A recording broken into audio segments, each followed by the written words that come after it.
Looking at Dr. Mike Israetel's PhD thesis, and the first reference he uses is Bomper. Well, you've already lost me there. Do you want to know who Tudor Bomper is?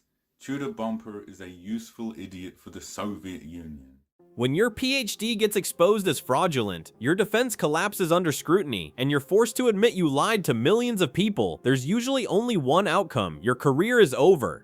Mike Israetel should be done, cancelled, forgotten, a cautionary tale about academic fraud in the fitness industry. Instead, something completely unexpected happened. His business is thriving, his subscriber count is growing, major platforms are still booking him for interviews, Renaissance Periodization just posted their most profitable year ever. In the fitness world, they've mostly moved on. If you want to understand how influencers survive scandals that would destroy anyone else, hit that subscribe button, because what we're about to uncover isn't just about one man's controversy, it's a masterclass in damage control that every content creator is studying right now. Let's start with what should have happened. When Solomon Nelson dropped that dissertation breakdown in September 2025, it wasn't just criticism, it was a systematic demolition of Mike Israetel's entire academic foundation. So anyone who follows fitness content probably knows of Dr. Mike Israetel, and you might have seen my video correcting his stance on alcohol where he claims that 2 glasses of wine a night causes no harm. But anyway, recently there's been drama after Solomon Nelson made a 70-minute critique of Mike's PhD thesis. And after watching most of it, I have to say, in my opinion, the thesis was a mess. Statistical impossibilities, athletes with negative ages, correlations that mathematically couldn't exist, a department name spelled wrong. The kind of errors that don't just raise questions, they demand answers. Mike's first response? Silence, then deflection, then the wrong draft excuse that spectacularly backfired when document forensics proved the supposedly corrected version was owned by a digital marketing agency in Argentina and dated earlier than the error-filled one. By October 2025, Mike admitted defeat. The dissertation Solomon reviewed was the real one. The defense was a lie. He threw his friend Dr. Milo Wolf under the bus. He called it pure negligence. At this point, the playbook is clear. Apologize, take a break, rebrand, maybe pivot away from the science-based angle that just got exposed as shaky. But here's where the story takes an unexpected turn. Mike didn't do any of that. Instead, he did something that sounds insane but turned out to be brilliant. Absolutely nothing. Something the fitness world cannot do is most of the trainers cannot get themselves in shape. And if they do, it's for a moment, and they can't stay in shape, but they can teach all of you how to get in shape. No apology video on his main channel, no statement on Renaissance Periodization, no addressing the millions of subscribers who trust him for science-based fitness advice. He just kept posting. Another celebrity workout critique, another training tip, another video about hypertrophy principles, same confident tone, same Dr. Mike branding, same PhD credentials in his bio. As if September and October 2025 never happened. And you know what the craziest part is? It worked. But to understand why it worked, we need to look at something that shouldn't be possible, something that defies everything we think we know about cancel culture and accountability.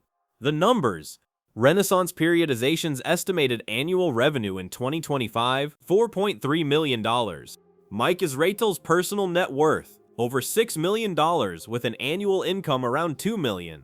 His main RP YouTube channel? 3 million subscribers and climbing. Monthly earnings estimated between $26,000 and $428,000. Pay attention because this is hurting my head and I want to see if you can make sense of this whole situation. So in 2013, Mike submits a dissertation and he gets awarded a PhD. Then roughly about 12 years later, an Australian bloke named Solomon Nelson claims to have gotten possession of said PhD, read through it and made a 1 hour long video saying it had scientific, punctuational and grammar errors, which basically made it a crap dissertation. His personal channel? Growing steadily at 127,000 subscribers. Wait, let me say that again because it's important. Growing, not shrinking. Growing. During the peak of the scandal, when his academic credibility was being shredded across fitness YouTube, when Greg Doucette was calling out the absurdity of his defenses, when document forensics were exposing the cover-up attempts, his channels gained subscribers. The controversy that should have destroyed him became free advertising. RP's coaching services, still fully booked, starting at $220 per session with about 20 coaches on staff providing personalized fitness and diet advice worldwide. The RP Hypertrophy app, still one of the top-rated fitness apps, users tracking workouts, following his programming, trusting his methodologies. His books? Still selling, still cited, still recommended in fitness forums. November 2024, right before the scandal broke, Mike earned his Brazilian Jiu-Jitsu black belt under Josh Vogel. The announcement got celebration, not criticism. Thousands of congratulatory comments, no mention of academic integrity. I believe Mike Israetel is 100% a net positive for just health and, general good information. And I don't think we need to, get overly negative about, mistakes that they might make. I think they're relatively trivial in the grand scheme of things. January 2025, Generation Iron published a feature. Dr. Mike Israetel breaks down best ways to reach health and fitness goals in 2025. The article presented him as an authority, no disclaimers, no asterisks. February 2025, he appeared on Peter Attia's podcast, one of the most credible voices in health and longevity. Episode title, The Science of Resistance Training, Building Muscle, and Anabolic Steroid Use in Bodybuilding. Peter Attia introduced him as, Mike Israetel earned his PhD in sport physiology from East Tennessee State University. He's a seasoned expert in the field of fitness and performance. No mention of the controversy, no pressing questions about academic standards. Business as usual. So what's happening here? How does someone survive something like this completely unscathed? The answer is more calculated than you might think. Mike deployed what I'm calling the compartmentalization strategy, and it's being studied by crisis management teams across the influencer industry right now.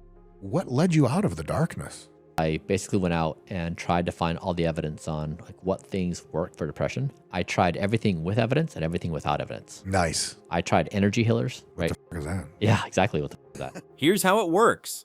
First, never acknowledge the problem on your main platform. Renaissance Periodization's channel, where Mike has his largest audience, not a single video addressing the PhD scandal, not one community post, not even a pinned comment. The controversy stayed contained to drama channels, response videos, and smaller creators. If you only followed Mike's main content, you might not even know anything happened. This is crucial because most of his audience doesn't watch drama channels. They watch Renaissance Periodization for workout advice. They want to know if their bench press form is correct, not debate academic integrity. By never bringing the controversy to his main stage, he prevented it from becoming real for most of his subscribers. Second, maintain absolute consistency in output. During October 2025, the worst month of the scandal, Mike posted his regular content schedule, critiquing celebrity workouts, analyzing training techniques, dropping knowledge bombs about periodization. Same energy, same confidence, same Dr. Mike persona. When the Soviet Union developed testosterone or steroids, they were the first to do it, so no one knew why they were doing it, and they didn't know why all of a sudden their Olympic team was amazing. Figure it out, sports science. Correlation and causation are not the same thing. The message was clear. This isn't important enough to disrupt my work. Third, leverage compartmentalized credibility. Yes, his PhD was questioned, but his actual training advice? That comes from decades of coaching experience, not from a 12-year-old dissertation. He's coached professional bodybuilders, trained Olympic athletes, built a multi-million-dollar company. Those credentials don't disappear because his academic work was sloppy. For most of his audience, the PhD was always just credibility window dressing. The real value came from the content itself.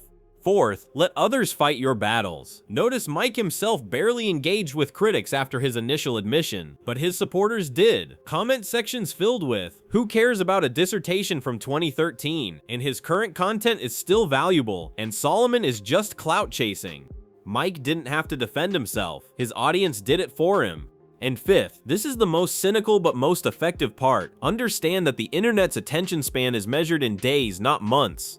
September's scandal became October's old news, became November's. Wait, what happened? By December, new controversies had taken center stage. The algorithm moved on, and so did most people. But there's something else happening here that's even more interesting. Something that reveals an uncomfortable truth about how we consume fitness content. The fitness industry doesn't actually care about academic credentials the way we pretend it does. Think about it. Who are the biggest fitness influencers? The ones with the most followers, the most impact, the most revenue. Jeff Nippard, bachelor's degree in biochemistry, massive audience, no PhD. Jeff Cavalier, physical therapy degree, Athlete and Empire, no research doctorate. Greg Doucette, no formal degree at all, IFBB Pro card and coaching certifications, still commands massive authority. The Rock. Chris Hemsworth, Chris Bumstead. These guys don't have sports science PhDs, they have results. Mike built his brand on being the smart fitness guy, the scientist, the PhD holder who could explain the research. But here's the paradox. His audience wasn't following him because of his dissertation from 2013. Hundreds of basic errors, typos, incorrect references, even data tables with impossible standard deviations. Since then, Mike has repeatedly said that that was just a rough draft, not the final version. But now today, he's actually admitted that it was the final thesis. They were following him because his explanations made sense, his programming got results, and his personality was entertaining. The PhD was a differentiator in a crowded market, a way to stand out. But once he had their attention, the content quality mattered more than the credential quality. When the PhD got exposed, many of his followers did the mental calculation. Does this change whether his training advice works? For most, the answer was no. His hypertrophy principles still build muscle, his periodization strategies still improve performance, his diet recommendations still help people lose fat. The academic fraud didn't make his incline dumbbell press technique suddenly incorrect. This created a weird split in perception. Academic communities and research-focused fitness creators saw the scandal as disqualifying. How can you trust someone who built their authority on fraudulent credentials? But casual gym-goers saw it as drama, old paperwork drama that didn't affect their workout tomorrow. And there are way more casual gym-goers than there are people who care about dissertation methodology. So Mike's business barely felt a tremor while his academic reputation took a permanent hit in circles that were never giving him money anyway. But here's where it gets really uncomfortable. The scandal might have actually helped him. I know that sounds insane. Stay with me. Before September 2025, Mike Israetel was well known in fitness circles. After September 2025, Mike Israetel was a household name in fitness drama. Controversy is the most powerful algorithm fuel that exists. Every response video, every Reddit thread, every Twitter debate, all of it pushed his name to people who had never heard of him before. Some of those people watched the scandal unfold and thought, this guy's a fraud. They moved on. But others thought, let me check out his actual content and see if it's as bad as they say. They clicked over to Renaissance Periodization, watched a video about progressive overload, and thought, okay, his dissertation was trash, but this workout advice is solid. A percentage of those curiosity clicks converted to subscribers. And it's an institutional failure, the fact that it's passed. Everyone goes crazy and says, I'm never working with Mike Israetel again, this guy's a freaking fraud of only. Then Dr. Mike hints at making a response, makes a response, and basically says this dissertation, was not the final one and was in fact a draft. The scandal gave him exposure he couldn't buy, and in the influencer economy, exposure is currency even when it's negative. Renaissance Periodization search volume spiked during the controversy. Google Trends shows massive jumps in queries for Mike Israetel, Dr. Mike Fitness, and Renaissance Periodization right when the scandal broke. That search traffic had to go somewhere, and a lot of it landed on his channels. Social media engagement increased. Comments on his videos went up, even if some were critical. The algorithm doesn't distinguish between I love this guy and I hate this guy. It just sees engagement and rewards it with more reach. Mike essentially got millions of dollars worth of marketing for free. Yes, some of that attention was negative, but he was already applying the compartmentalization strategy, so the negative attention stayed in spaces he didn't control while the curious traffic flowed to spaces he did. It's the dark side of digital media. There's almost no such thing as bad publicity if you know how to manage it. And Mike knew how to manage it. But don't mistake his survival for total victory. Something did change, and that change might be more significant than it appears. Mike Israetel will never escape the asterisk. Every future collaboration will involve someone Googling him and finding the scandal. Every media appearance will have producers debating whether to mention it. Every citation of his work will have someone in the comments saying, you know his PhD was exposed as fraudulent, right? He traded immediate career death for permanent credibility damage. The people who matter in academic and research circles, they'll never forget. Sports science conferences probably aren't inviting him as a keynote speaker anymore. Peer-reviewed journals aren't accepting his submissions. Universities aren't offering him professorships. The career path that the PhD was supposed to open permanently closed. But here's the thing Mike understood that a lot of people don't. He didn't need that path anymore. He already had the influencer path, the business owner path, the content creator path. Those paths don't require academic credibility, they require audience trust. And he calculated that his audience would trust his training advice more than they'd care about his academic failures. He was right. The core RP audience, the people who pay for coaching and apps and books, they didn't leave. They'd already seen results. They'd already invested in his methodology. A 12-year-old dissertation wasn't going to override their personal experience. New potential customers? Some will research him, find the scandal, and walk away. But most won't dig that deep. They'll see the subscriber count, the professional production quality, the confident delivery, and make a snap judgment. This guy knows what he's talking about. The scandal is Googleable, but most people don't Google. Still, there's a darker question lurking beneath all of this. What does Mike's survival tell us about accountability in the influencer age? If you can commit academic fraud, get caught, admit it, and not only survive but thrive, what message does that send? It tells other influencers that credentials are negotiable, that the appearance of authority matters more than the substance, that as long as you control your main platform, you can weather almost any scandal by simply ignoring it. It tells audiences that their trust might be misplaced, that the science-based experts they're following might be basing their science on shaky foundations. It tells institutions that their degrees can be weaponized for commercial gain, and there's almost no recourse when that happens.